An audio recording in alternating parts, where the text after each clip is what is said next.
guys, வணக்கம் and welcome back to our channel. இன்னைக்கு இந்த வீடியோல நம்ம என்ன பார்க்க போறோம்னு பாத்தீங்கன்னா electrostatic potential due to a point charge. அதாவது ஒரு பாயிண்ட் சார்ஜ்னால அதை சுத்தி என்ன எலக்ட்ரோஸ்டாட்டிக் பொட்டன்ஷியல் இருக்கு அப்படின்னு சொல்லி கண்டுபிடிக்க போறோம். ஃபர்ஸ்ட் என்ன சொல்றாங்கன்னு பாத்தீங்கன்னா consider a positive charge Q kept fixed at the origin. ஆரிஜின்ல நம்ம ஒரு பாசிட்டிவ் சார்ஜ் வைக்கிறோம். இதை சுத்தி என்ன எலக்ட்ரோஸ்டாட்டிக் பொட்டன்ஷியல் இருக்கு நம்ம இப்போ ஈக்குவேஷன் டிரைவ் பண்ணணும். அதுக்கு நம்ம ரேண்டமா ஒரு பாயிண்ட் P எடுத்துக்கிறோம் at a distance R from the point charge. So இப்போ இந்த பாயிண்ட்ல எலக்ட்ரோஸ்டாட்டிக் பொட்டன்ஷியல் என்னவா இருக்கும் இந்த சார்ஜ்னால அப்படிங்கிறதுக்கு ஈக்குவேஷன் டிரைவ் பண்ணாலே இந்த கொஸ்டின் முடிஞ்சு. ஃபர்ஸ்ட் எலக்ட்ரிக் பொட்டன்ஷியலுக்கு நமக்கு வந்து ஒரு ஈக்குவேஷன் இருக்கு. அது என்னன்னா v is equal to integration of minus E vector into dr vector. இப்போ நம்ம இ வெக்டருக்கும் டிஆர் வெக்டருக்கும் வேல்யூ சப்ஸ்டியூட் பண்ணி ரெண்டையும் சிம்பிளிஃபை பண்ணோம் அப்படின்னாலே நமக்கு ஈக்குவேஷன் கிடைச்சிரும். ஃபர்ஸ்ட் இ வெக்டருங்கிறது என்னது? Electric field due to a point charge. So அதோட ஈக்குவேஷன் என்னன்னு நமக்கு ஆல்ரெடி தெரியும், 1/4πε0 Q/r². அப்போ நம்ம இந்த இ வெக்டருக்கு பதிலாக இந்த ஈக்குவேஷன் சப்ஸ்டியூட் பண்ணி எழுதிக்கலாம். அப்படி எழுதுனா ஈக்குவேஷன் நமக்கு ஃபர்ஸ்ட் ஆஃப் முடிஞ்சு. ஸோ இப்போ நம்ம கான்ஸ்டன்ட் வந்து இன்டகிரேஷன் விட்டு வெளியில எடுத்துடலாம். மீதி இருக்கிறது ஃபுல்லா நான் கான்ஸ்டன்ட்ஸ் மட்டும்தான்.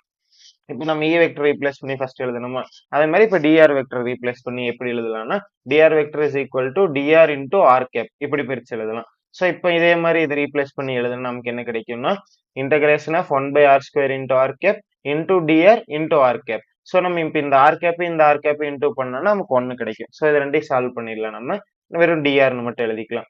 இப்போ நமக்கு இந்த ஈக்குவேஷன், அதாவது இந்த இன்டகிரேஷனை மட்டும் நம்ம சால்வ் பண்ணாலே இந்த கொஸ்டின் முடிஞ்சு. இந்த இன்டகிரேஷன் வந்து எந்த ஃபார்முலா இருக்குன்னா இன்டகிரேஷன் ஆஃப் 1/x⁴n. அதோட சொல்யூஷன் என்னதுன்னா x⁴1 - n divided by 1 - n. இந்த இடத்துல எக்ஸ்ங்கிற பிளேஸ்ல நமக்கு ஆர் இருக்கு, என்னங்கிற பிளேஸ்ல 2 இருக்கு.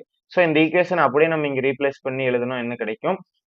இந்த இன்டகிரேஷனை தூக்கிட்டு இந்த ஃபார்முலால ஆரையும் 2வையும் சப்ஸ்டியூட் பண்ணணும். எக்ஸுக்கு பதிலா 6, n-க்கு பதிலா 2. அப்போ r⁴1 - 2 டிவைடட் பை 1 - 2. அப்போ இதை நம்ம சால்வ் பண்ண நமக்கு என்ன கிடைக்கும்?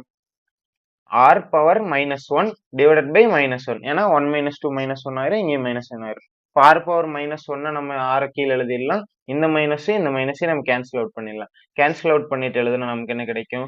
Q/4πε0 into 1/r. இந்த 1/r எப்படி வந்துச்சுன்னா r⁻−1 அதை நம்ம 1/rன்னு எழுதிப்போமா. ஸோ இப்போ upper limit minus lower limit போடுவோமா. அப்படி போட்டு என்ன கிடைக்கும்? Q/4πε0 அப்பர் லிமிட் வந்து 6, லோவர் லிமிட் வந்து இன்ஃபினிட்டி. அப்போ 1/r மைனஸ் 1/∞. 1/∞ நமக்கு 0ன்னு தெரியும். அப்போ whole equation, end of the equation, electrostatic potential at a point என்ன கிடைக்கும்னா v is equal to 1/4πε0 Q/r. இந்த Qங்கிறது அந்த charge of the positive charge. அந்த பாசிட்டிவ் சார்ஜ் நம்ம ஆரிஜின்ல வச்சிருந்தோம்ல, அந்த சார்ஜோட வேல்யூ என்னது, இந்த ஆர் வந்து அந்த சார்ஜ்ல இருந்து நம்ம எடுத்திருக்க பாயிண்ட் வந்து எவ்வளவு தூரத்துல இருக்கு அப்படிங்கறத, அவ்வளவுதாங்க.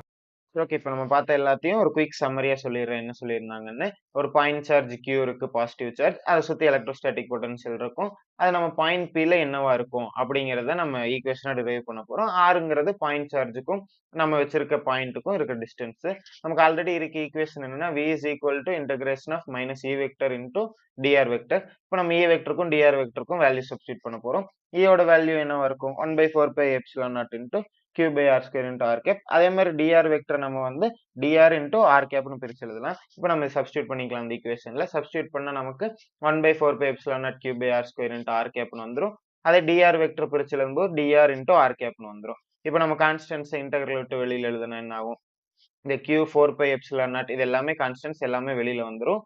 இந்த ஆர் மட்டும்தான் நம்மளுக்கு டிஸ்டன்ஸ். ஏன்னா டிஸ்டன்ஸ் வந்து நம்ம இங்க வைக்கலாம், பாயிண்ட் இங்க தள்ளி வைக்கலாம். ஆர் வந்து எப்படி இருந்தாலும் வேரி ஆகும். Qங்கிறது வேரி ஆக போறதே இல்லை. அந்த பாயிண்ட் சார்ஜோட சார்ஜ் என்னவோ அது அப்படியே தான் இருக்கும். 4ங்கிறது கான்ஸ்டன்ட், 5ங்கிறது கான்ஸ்டன்ட், ε0ங்கிறதும் கான்ஸ்டன்ட். அதனாலதான் ஆரை மட்டும் நம்ம இன்டகிரலுக்குள்ள வச்சிருக்கோம். ஏன்னா நம்ம ஆரை வந்து எங்க வேணா வைக்கலாம். இப்ப பாயிண்ட் வந்து இந்த இடத்துல வச்சோம்னா ஆரோட டிஸ்டன்ஸ் கம்மியாயிரும், பாயிண்ட் இந்த இடத்துல வச்சோம்னா ஆரோட டிஸ்டன்ஸ் அதிகமாகும். ஸோ வேரி ஆக வாய்ப்பு இருக்கு அப்படிங்கிறதுனால நம்ம இன்டகிரலுக்குள்ளே வச்சிருக்கோம். சரி வாங்க, இதை நம்ம ஃபர்தரா சால்வ் பண்ணா r cap into R cap 1 எழுதிக்கலாம். அப்ப இன்டகிரலுக்குள்ள 1/r² இன்டூ டிஆர் மட்டும் இருக்கும். நம்ம இன்டகிரல் சால்வ் பண்ண என்ன கிடைக்கும்? நம்ம 1/x⁴n போட்டு சால்வ் பண்ணுவோம்ல, அப்படி சால்வ் பண்ணோம்னா நமக்கு வந்து -1/rங்கிறது கிடைக்கும். அப்ப இந்த மைனஸ் கேன்சல் அவுட் பண்ணி எழுதணும்னா Q/4πε0 1/r minus 1/∞. Appar limit minus lower limit. இந்த லோவர் லிமிட் வந்து கேன்சல் ஆயிரும். ஏன்னா அது வந்து 1/∞ 0.